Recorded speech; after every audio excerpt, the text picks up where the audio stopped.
Alors bonsoir à tous, soyez les bienvenus à cette nouvelle présentation de Mama Juana Media, autant aux personnes qui sont dans le live comme pour les personnes qui verront la vidéo sur YouTube. Si c'est la première fois que vous êtes dans le live ou sur YouTube, que vous voyez mon contenu, mon nom c'est Wildani Osorio et je tiens à souhaiter la bienvenue à tous et chacun. Donc d'abord et avant tout aussi, je vais mettre un petit emoji dans le live pour que vous puissiez vous abonner au compte TikTok Mama Juana Media et aux autres comptes, ouais c'est ça, aux autres comptes de Mama Juana Media sur Instagram, la chaîne YouTube en question aussi. Tout est dans le lien qui est dans la bio du compte TikTok Mama Juana Media. Abonnez-vous à tous ces comptes pour que la communauté puisse grandir et comme je l'ai dit dans le passé, le but est de se rendre à 1000 abonnés sur le compte TikTok Mama Juana Media pour pouvoir y faire les lives éventuellement. Puis tous les dons, tous les cadeaux que les gens me font des fois en live, ben, que ce soit fait via Mama Juana Media dans un futur. Alors, je veux commencer en vous disant ou en vous annonçant quelque chose que pour moi c'est triste, quelque chose qui me fait de la peine. Et c'est le fait que Noémie Aedo, malheureusement, ne sera pas avec nous pendant un temps indéterminé. Et la raison, c'est parce qu'elle a eu un accident. C'est un peu la raison pour laquelle j'ai dit dans le live que j'allais abréger. Je n'allais pas rester tout le temps que je reste d'habitude avec les personnes pour parler comment a été la semaine et tout le tralala. Euh, donc, on me parle dans le live, Mi Rosa. Bonsoir à toi, comment vas-tu? J'espère que tu as eu une belle semaine. Same for you. Rikas, hello. Sad, yep, c'est vraiment sad. Elle a eu un accident dans lequel, heureusement, il n'y a rien de cassé. Elle a mal au dos. Elle m'a dit que dans une semaine, elle sera de retour. Souhaitons-le. Mais je lui ai dit, prends ton temps, repose-toi bien. Puis elle m'a expliqué dans quelles circonstances l'accident est arrivé. Elle conduisait tranquille. Elle conduit une camionnette, donc un véhicule qui est considéré sécuritaire. Et elle s'est fait couper solidement par une petite voiture quatre portes. Si je me souviens bien, elle m'avait dit quelque chose comme une Mini. Peut-être que vous, ça vous dit plus quelque chose. Moi qui suis un peu ignorant en matière de véhicule, c'est un véhicule semblable au Mini, elle m'avait dit. Elle s'est fait couper solidement. C'était dans la dernière journée qu'il y a eu de la neige. Le véhicule en question, il aurait perdu le contrôle ou il était en train de perdre le contrôle. Donc, il a freiné. Il ou elle a freiné. Noémie, elle n'a pas eu le temps de freiner. Donc, elle, qu'est-ce qu'elle a fait pour éviter de frapper le véhicule? Elle s'est rangée à droite. Puis, en se disant, elle va frapper la banquette. Il n'y aura y aura pas de personnes impliquées, il n'y aura pas d'accident et tout ça. Mais malheureusement, sa voiture a été sérieusement endommagée. C'est vraiment dommage. Et en plus, qu'il y avait une personne avec elle. Puis la personne, heureusement, il lui est rien arrivé. La personne a pu aider Noémie à se promener ou à faire quoi que ce soit qui était nécessaire. Mais je veux lancer un appel aux conducteurs de Montréal, de Montréal, Laval ou peu importe. Yo, vous n'avez pas besoin de courir, vous n'avez pas besoin de vous promener en sauvage. Oui, tu sais, vous avez le feu au cul, ok, c'est good, mais en même temps, vous ne savez pas qui est la personne que vous allez affecter devant ou derrière vous. Vous ne savez pas à quel moment vous allez affecter peut-être une mère de famille, un père de famille ou une famille tout court qui va foncer sur une banquette. Supposons que le véhicule dans lequel était Noémie, ça aurait été une famille. Donc les personnes qui auraient été affectées, pourquoi? À cause de votre connerie. Parce que vous avez décidé de rentrer en fou. Moi-même, c'est déjà arrivé plus d'une fois qu'un débile me coupe sauvagement. Yo, l'important c'est d'arriver. L'important c'est qu'on arrive. C'est mieux d'arriver en retard à destination que de ne pas arriver tout court, comme ça a été probablement le cas de Noémie. Et malheureusement, ne sera pas avec nous. On avait un sujet de préparer. On allait parler de quelque chose de différent. Il a fallu j'annule le projet, que j'annule le sujet pour parler du sujet dont je vais vous parler aujourd'hui. Mais avant, je tenais à lancer ce message. Soyons prudents, surtout quand il neige, quand il pleut, quand les conditions ne sont pas optimales pour conduire correctement. S'il vous plaît, soyez prudents. On peut pas rouler comme des débiles. On ne sait pas qui on va affecter, à qui on peut blesser, qui on peut malheureusement tuer avec notre imprudence. Heureusement, elle est correcte. Heureusement, elle me dit une semaine, elle sera de retour et tout. Espérons-le. Mais sinon, j'appelle à la prudence des gens. J'appelle à que les gens fassent attention. Pour vrai, là. Car c'est pas en essayant de sauver deux-trois minutes qu'on va changer quelque chose. Pas forcément. Mais pour vrai, soyons prudents. Ceci dit, le sujet d'aujourd'hui, c'est la culture de la cancellation, ce qu'on connaît comme le cancel culture. C'est quelque chose qui revient, qui repart, ou du moins qu'on entend parler par moment dans les réseaux sociaux. Comment une personne qui a dit ou qui a fait une connerie, que ce soit récemment ou dans le passé, bah, tout simplement, on décide de la canceller, d'effacer toute trace de cette personne, de son leg, de quoi que ce soit qu'il ait fait de positif ou de négatif, ben, surtout de positif, à cause soit d'une connerie qu'elle a faite ou bien d'un comportement qu'elle a eu, il ou elle a eu dans le passé, puis on décide de l'annuler, on décide de la canceller. Euh, Pourquoi est-ce que j'en parle? Parce que là, il y a semble-t-il, cette campagne de censure envers James Bond, envers certains films, mais ce comportement, en fait, je trouve, je partage, c'est mon opinion, c'est quelque chose de toxique. Déjà, pour ceux qui ne sont peut-être pas familiarisés avec la culture de la cancellation ou bien le cancel culture, voici une petite définition rapide. Donc, le concept de culture de l'annulation est apparu à la fin des années 2010 pour qualifier la dénonciation publique d'une personne en raison de ses actions ou de ses paroles réelles ou supposées, jugées comme étant socialement ou moralement offensantes ou inacceptables, en particulier dans les réseaux sociaux. Après, il y a aussi la définition de woke. C'est un autre terme qui est souvent utilisé ou associé. Donc, selon ce que j'ai pu chercher sur Internet, donc, le terme anglo-américain, je cite, le terme anglo-américain woke, qui est éveillé, désigne le fait d'être conscient des problèmes liés à la justice sociale et à l'égalité raciale. En raison de son adoption croissante au-delà de ses origines afro-américaines, le terme est devenu une expression fourre-tout utilisée pour dénigrer des idées progressistes souvent centrées sur la défense des droits de groupes minoritaires et portées par des courants universitaires comme le Critical Race Theory.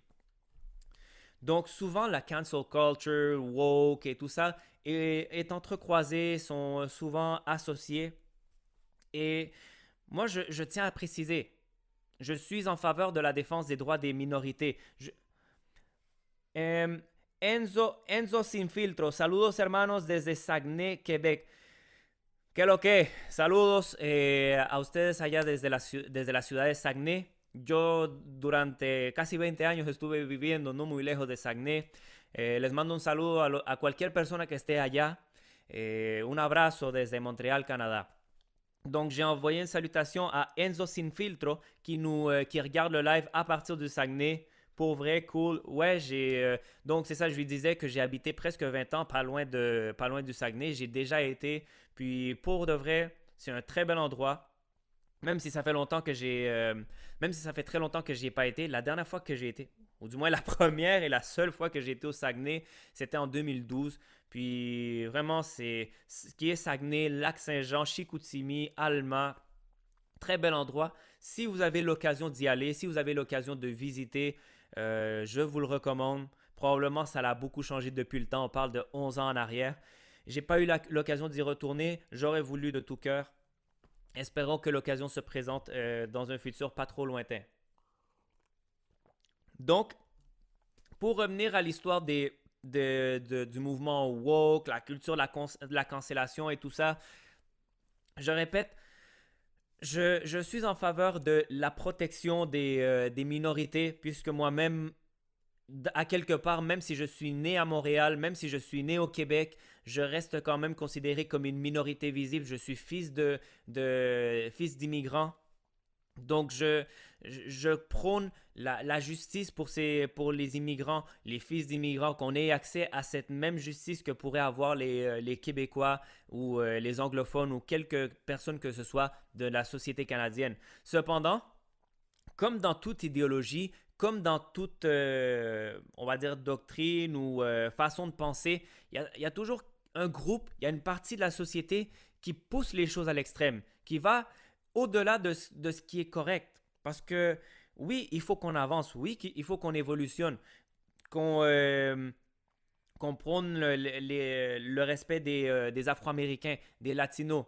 Mais à un moment donné, si par exemple, on décide de déboulonner une statue qui fait partie de l'histoire, qui fait partie du patrimoine ou qui peut nous permettre de nous rappeler des erreurs du passé, ben là, on parle d'un extrémisme. On parle du fameux fourre-tout, le woke. Pourquoi est-ce qu'il faut détruire l'histoire? Pourquoi est-ce qu'il faut euh, essayer de canceller l'histoire, canceller des personnes? Pourquoi il faut aller dans ce mouvement ou dans cette idéologie qui est toxique de vouloir détruire ce qui fait partie de notre société plutôt que de la garder comme exemple de ce qui a été fait? Si on parle, pour revenir au cas des statues et des monuments, on déboulonne des statues parce qu'un tel a fait telle chose. Non, il faudrait plutôt la garder. Il faudrait plutôt la garder, mais en sachant qu'est-ce que les bonnes choses qu'ils ont faites, parce que probablement ils ont fait des bonnes choses, mais aussi parler des mauvaises choses. Si on va prendre comme exemple dans le cas du Québec, parce que le contenu, je tente de le faire en matière du Québec, si on veut réellement canceller les personnes qui ont fait quelque chose qui n'est pas correct dans les standards sociaux de notre société actuelle, ben, il faudrait alors déboulonner toute statue et tout monument en honneur de Samuel de Champlain, qui est le fondateur de la ville de Québec. Pourquoi est-ce qu'on devrait déboulonner sa statue et tout monument porté à son effigie, toute rue, tout endroit qui porte le nom Samuel de Champlain? Ben parce que l'homme en question, Samuel de Champlain, le fondateur de la ville de Québec le 3 juillet 1608, il s'est marié à une femme nommée Hélène Boullé, âgée de 12 ans à l'époque. Je vais citer: mariée à l'âge de 12 ans à l'explorateur Samuel de Champlain, elle accompagne son mari en Nouvelle-France en 1620. Insatisfaite des conditions de vie dans la colonie, elle retourne en France en 1624 et se consacre à la défense des intérêts de son époux. Alors, on devrait, dans ce cas-là, au nom de ce qui est politiquement correct aujourd'hui, de nos standards, puisqu'on a déboulonné des statues qui représentent le passé et tout ça, ben on devrait alors déboulonner toute statue et changer les noms de rues où est-ce que c'est écrit Champlain ou boulevard Samuel de Champlain, rue Samuel de Champlain, peu importe, on devrait tout détruire cela. Parce que le gars, il a fait ce qu'on connaît aujourd'hui comme de la pédophilie. Alors, procédons à la cancellation dans ce sens. Éliminons Samuel de Champlain de nos livres d'histoire, de l'histoire du Québec, parce que le gars a fait de ce qui serait aujourd'hui dans nos standards de la pédophilie. Quel est le problème? Ou où est-ce que moi j'accroche, je suis contre ce genre d'idéologie pour d'autres aspects? C'est que probablement, à l'époque, c'était correct. Probablement, à l'époque, pour les mœurs de l'époque, c'était correct. Aussi, il y a le fait qu'il y en a qui disent que même si elle s'est mariée avec Samuel de Champlain alors elle avait 12 ans, le mariage n'aurait pas été consumé tel quel. C'est ce que certains disent. Le problème, c'est que moi, je n'étais pas là à l'époque pour confirmer qu'effectivement, ils n'ont pas Ken. Probablement qu'ils ont Ken, c'est juste que c'est pas écrit dans nos livres. Mais comme le fait est qu'il a été marié avec une femme de 12 ans, ben, on devrait la canceller. Non? Je pense que si on suit cette idéologie. Donc, une des personnes qu'on devrait canceller. Une personne qu'on a aussi cancellée, que j'ai su récemment, que ma copine m'en a parlé, c'est un certain Alexis Carrel. Alors, le gars, c'est un prix Nobel, je vais juste retrouver. Donc, le gars se voit décerner en 1912 le prix Nobel de médecine suite à ses recherches sur le système sanguin et une méthode révolutionnaire de joindre ces vaisseaux qui aura grandement amélioré les réussites de transplantation chirurgicale. Sa démarche est prouvée quand il parvient à garder en vie un cœur de poulet pendant plusieurs années de façon in vitro. Durant la guerre, Carrel co-développera pour l'armée française la méthode Carrel-Daquin servant pour les traitements de brûlures et des brûlures. Alors le gars, il s'est fait canceller. Je descends dans l'article. Malgré qu'il soit tombé dans l'oubli après la guerre, on fêtera le centenaire de sa naissance en 1973. Pardon.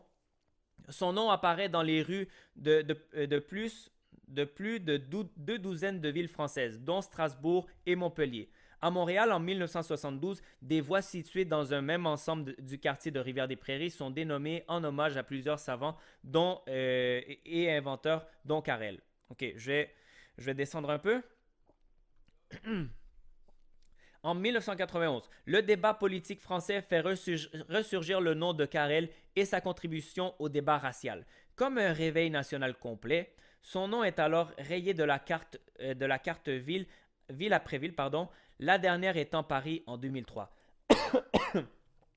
Au Québec, plus exactement à Gatineau, il faudra attendre en 2015 lorsqu'un citoyen du quartier où l'on retrouve 2 noms de nazis notoires sort dans les médias pour dénoncer ces reconnaissances mal placées.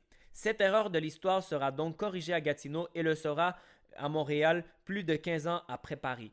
Annoncé par le maire Coder en avril 2016, c'est aujourd'hui dans la presse qu'on apprend les noms de remplacement. L'avenue portera le nom de la scientifique Rita Levi Montalcini et le parc se verra décerner le nom du fondateur des Salésiens, Don Bosco.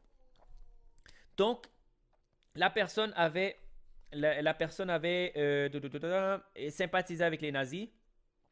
Selon, semble-t-il, il aurait eu il sympathisait avec les nazis, il aurait eu des idées antisémites. Donc, on a cancellé carrément la personne.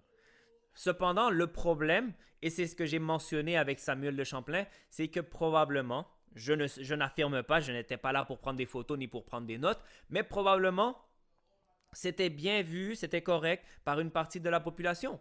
Aujourd'hui, dans notre société, il y a des mœurs, il y a des valeurs qui sont probablement bien vues aujourd'hui, mais que dans 10, 20 ou 30 ans seront mal vues. Et on va dire, non, mais ces gens-là, ils étaient débiles en 2023. Probablement, c'est ce que les gens en 2043 vont dire. Pardon, j'ai la gorge un peu sèche. Donc, on a carrément cancellé cette personne. Ok, elle avait ses idées, mais je répète, probablement, c'était bien, c'était correct à l'époque. Une personne qu'on devrait probablement canceller, si on va dans ce sens, si on parle de la cancellation, ce serait, je vais juste retrouver la partie du texte. Juste retrouver.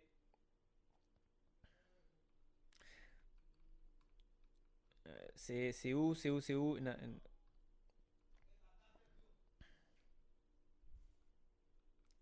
C'est parce que je l'avais. OK.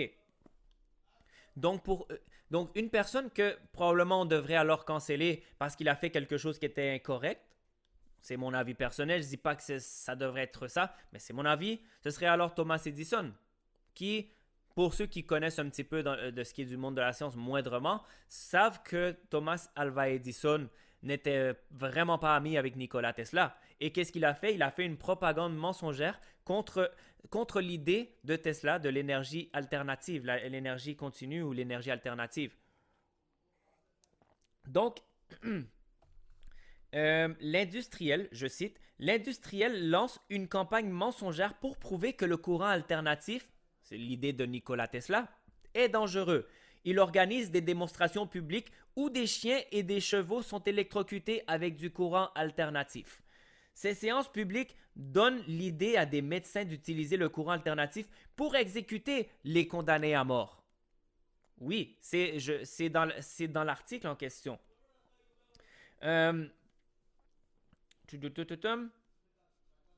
Donc, le 6 août 1880, la chaise électrique est utilisée pour la première fois sur William Kemmler.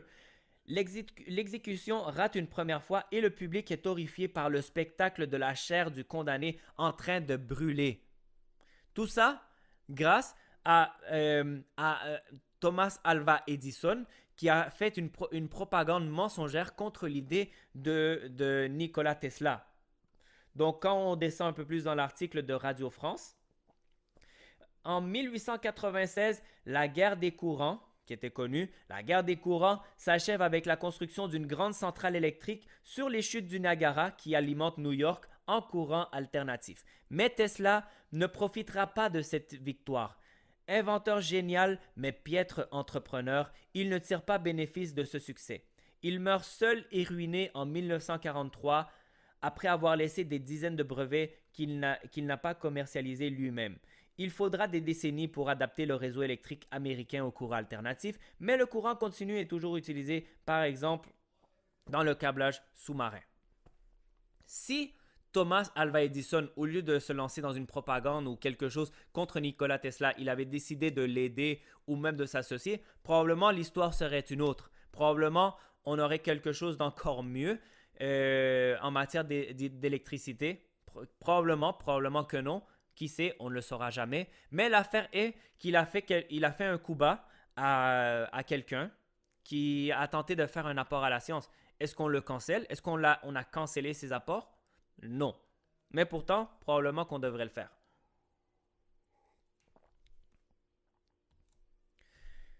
Aussi, ce qui est particulier, c'est que des fois, et c'est là où est-ce que je veux en... non, je vais laisser ça pour après. Si on veut canceller, toujours dans l'optique de canceller les moments historiques qui ne sont plus corrects pour le standard social actuel, je crois alors qu'il faudrait que quelqu'un de ces personnes qui veulent déboulonner des statues, il faudrait qu'il y en ait un qui se lève et qui dise ben, on va détruire les pyramides. On va détruire les pyramides d'Égypte. Pourquoi? Parce que ça leur a été construit par des esclaves. Et l'esclavage, est-ce que c'est bien vu aujourd'hui? Est-ce que l'esclavage dans l'actualité, c'est bien vu, c'est correct, c'est accepté? Non. Alors, qui de ces personnes qui proposent de déboulonner des statues va se lever pour dire détruisons les pyramides d'Égypte et tous les monuments qui ont été construits par des esclaves qu'aujourd'hui on admire et qu'on dit waouh, ce sont les merveilles du monde? Ben alors détruisons-les. Parce que dans nos standards actuels, ce n'est pas bien vu, les esclaves. Ce n'est pas bien vu. On devrait, pour éliminer alors l'histoire aussi, on devrait éliminer tous les musées de l'Holocauste. On devrait éliminer toutes les, le camp d'Auschwitz. On devrait tout détruire parce que ce n'est pas correct, parce que ce n'est pas bien. On le sait que c'est pas bien. On le sait que c'est pas bon. Mais il ne faut pas détruire l'histoire. Il ne faut pas la détruire. Au contraire, si on apprend qu'une telle chose, une telle personne a fait une connerie qui n'est pas bien, mais il faudrait tout simplement le marquer, il faudrait l'indiquer pour qu'on ne commette pas l'erreur, pour qu'on ne revienne pas en arrière. Car, comme dit une expression en espagnol, el que desconoce su historia está condenado a repetirla, qui traduit en français voudrait dire celui qui méconnaît son histoire, celui qui ignore son histoire est condamné à la répéter. Le problème, c'est que la culture de la cancellation, le cancel culture, d'après moi, d'un point de vue historique, je juge, et je vous le partage, ce sont mes réflexions personnelles, la culture de la cancellation, de vouloir éliminer quelqu'un, éliminer une idéologie, ce n'est pas quelque chose de récent. Selon je vais le retrouver, le concept serait apparu à la fin des années 2010. Moi, je ne suis pas tout à fait d'accord avec cela. Moi, je serais capable de dire que ce concept est apparu au Moyen Âge et peut-être même dans l'Antiquité. C'est juste que le nom a changé. Il a évolué avec le temps. L'idéologie ou les raisons pour lesquelles on cancelle quelqu'un, on cancelle une idéologie, ont changé. On l'appelait à l'époque la chasse des sorcières. On l'appelait hérésie ou les hérétiques. C'était les noms qu'on donnait à l'époque. Mais si on analyse quel est le comportement employé ou qu'est-ce qui a été utilisé pour mettre un terme à ces idéologies, on pourrait dire que c'est une culture de cancellation. Je vais donner un exemple. Aujourd'hui, on parle des sorcières qui étaient brûlées. Elles étaient brûlées sur un bûcher. Des sorcières, entre guillemets. Des femmes qui étaient accusées de sorcellerie, qu'on les attachait à une pierre, puis que si cette femme, elle flottait, c'est parce qu'elle était une sorcière, donc on la butait. Mais si elle ne flottait pas, c'est-à-dire elle se noyait, ben finalement, ce n'était pas une sorcière. Donc, dans les deux cas, elle finissait par mourir. Et peut-être, je dis toujours dans l'hypothèse, peut-être que pourquoi on l'a accusée d'hérésie, c'est parce que elle a trouvé une façon de guérir quelqu'un à une époque où est-ce que la médecine consistait à que si tu es malade de je ne sais trop quelle maladie, ben tout simplement on va te faire saigner jusqu'à ce qu'on juge que la maladie elle est sortie par le saignement. Vous voyez un peu comment est-ce que la médecine pouvait être au Moyen Âge et peut-être cette personne avait trouvé une manière de guérir la personne sans devoir faire qu'elle saigne jusqu'à ce qu'elle soit pâle ou jusqu'à ce qu'elle meure parce que il faut quand même le dire, cette méthode, elle a dû tuer beaucoup de personnes, des centaines si ce ne sont pas des milliers. Probablement, probablement, ça a été ça son péché, ça a été ça son erreur, de guérir quelqu'un à une époque où est-ce que la superstition, elle était au top, où est-ce que la religion, elle contrôlait. Hola, buenas noches, bendiciones. Rosibeli Rodríguez 20. Buenas noches a ti, ¿cómo tú estás? Bendiciones igualmente. Saludos a ti. Donc peut-être que c'était ça l'erreur de ces personnes. Des personnes qui critiquaient l'Église ou qui questionnaient les comportements de l'Église catholique. Ils étaient accusés d'hérésie. Ils étaient lapidés, ils étaient frappés, ils étaient torturés ou tout plein de méthodes de torture qui ont été faites par l'Église catholique. Ce ne serait pas ça une culture de cancellation? On essaie de couper la parole à quelqu'un qui critique ou qui questionne, ou du moins qui questionnait à l'époque. On peut appeler ça une culture de cancellation de l'époque, selon les standards de l'époque, mais ça reste quand même un comportement de cancellation pour les mœurs de ce temps de l'histoire. Bien, ¿y usted? Bien, gracias a Dios aquí, después de un día de trabajo, aquí, gracias a Dios, bien y vivo. Alors, c'est vraiment dommage, je trouve, qu'on ait ce comportement que de vouloir éliminer l'histoire, de vouloir canceller quelqu'un parce qu'il a dit ou il a fait une connerie. Et dans certains cas même, et c'est à là que je voulais en venir tout à l'heure, probablement une personne aujourd'hui a dit ou fait une connerie dans les années peut-être 90. Il a dit une connerie. Puis aujourd'hui, une vidéo ou un extrait où est-ce qu'il a dit cette connerie, ça vient ruiner sa carrière de nos jours. Je ne pourrais pas dire par cœur c'est quelle personne, mais c'est quelqu'un qui aurait dit une connerie dans les années 90 et que c'est venu la rattraper ou le rattraper presque 30 ans plus tard. Est-ce que c'est quelque chose qui devrait être accepté? Est-ce qu'on devrait accepter ce type de comportement quand peut-être que la personne n'a plus cette façon de penser ou ne pense pas ou ne pense plus ce qu'il ou elle a dit il y a 30 ans? Parce que si une personne peut avoir changé en 10 ans, en 5-10 ans, imaginez-vous en 30 ans. Moi-même, quand je repense à comment j'étais en 2010, 2011, 2012, les conneries que j'ai fait à l'époque, définitivement, je peux vous dire que je ne suis plus la personne que j'étais à cette époque. Je ne dis plus et je ne pense plus les choses que je disais et que je pensais à l'époque. Je ne me comporte plus de la façon que je me comportais à l'époque. J'étais quelqu'un, je me rappelle, de très colérique. J'avais un caractère fort. Juste pour vous partager une anecdote personnelle. Bachaca World, hello. Hola, buenas noches, bendiciones. Bienvenida al live. ¿Cómo tú estás? Un abrazo para ti. Donc, 10 ans en arrière, en 2010, 2011, 2012, 2013, j'étais très colérique. Vraiment là. Juste pour vous partager une anecdote d'à quel point j'avais un caractère de merde. Une fois, j'étais fâché pendant 2 semaines de temps. 2 semaines de temps, j'étais fâché et jusqu'à aujourd'hui, je me demande encore pourquoi j'étais fâché. J'avais pas de raison, j'étais juste fâché, point barre. Pour que vous compreniez à quel point j'étais con. J'étais débile. Et je peux le reconnaître aujourd'hui. J'ai blessé des gens dans le passé avec mes actions, avec mes paroles. Et aujourd'hui, je le regrette. Est-ce que je reviendrai en arrière?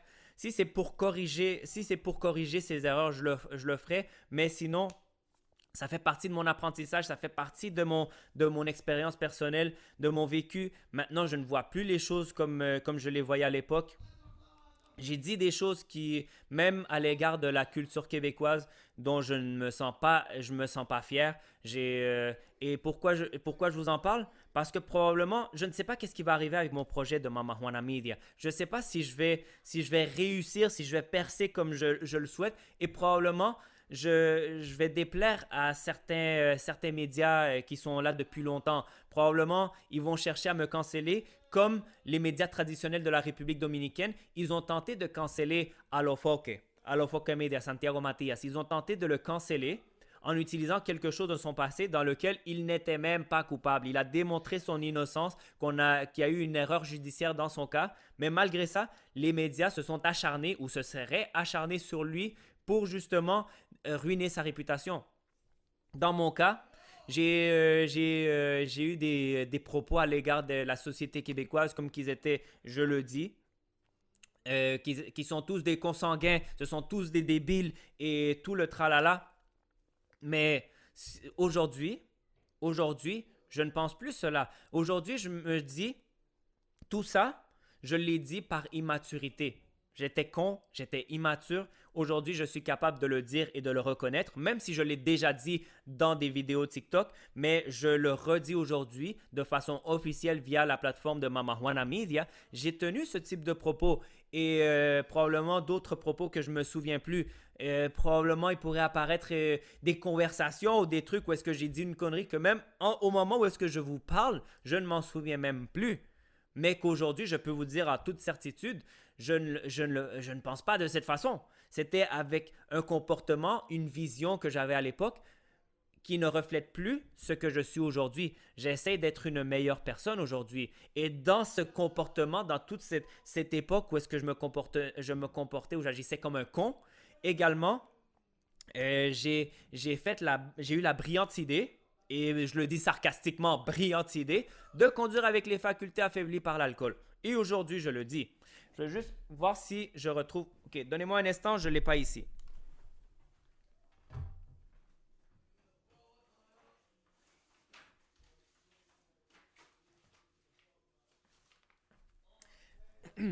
Ok, j'ai retrouvé...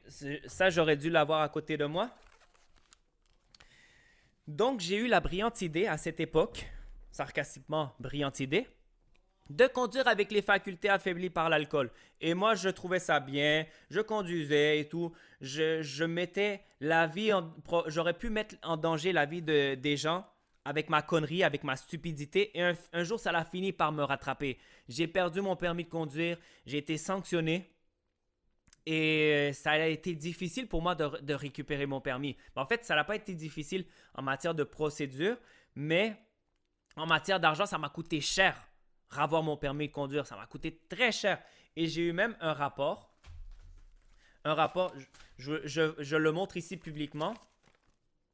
Ça ici, c'est un rappel pour moi, c'est un rappel personnel de cette époque. De comment ma connerie, ce que j'ai fait, ce que ça m'a coûté, je l'ai toujours avec moi, à quelque part, pour me rappeler de ce que j'ai fait. Comment j'étais imbécile, ou est-ce que j'aurais pu mettre la vie en danger de quelqu'un, ou est-ce que j'aurais pu être la cause de la mort de quelqu'un. Ça aurait pu être moi. Heureusement, ça ne l'a pas été, mais j'aurais pu faire partie de la statistique. Dans cette enveloppe, il y a le rapport. Dans cette enveloppe, il y a le rapport que la personne m'avait fait, où est-ce que j'avais répondu avec la vérité, que je n'avais pas bu depuis plus d'un an, si je me souviens bien, parce que je m'entraînais. Car oui, à cette époque, je m'entraînais. Je faisais de l'exercice. Et la personne, en fonction de mes réponses, elle a dit, c'est une femme, elle a dit que je représentais un risque potentiel de récidive.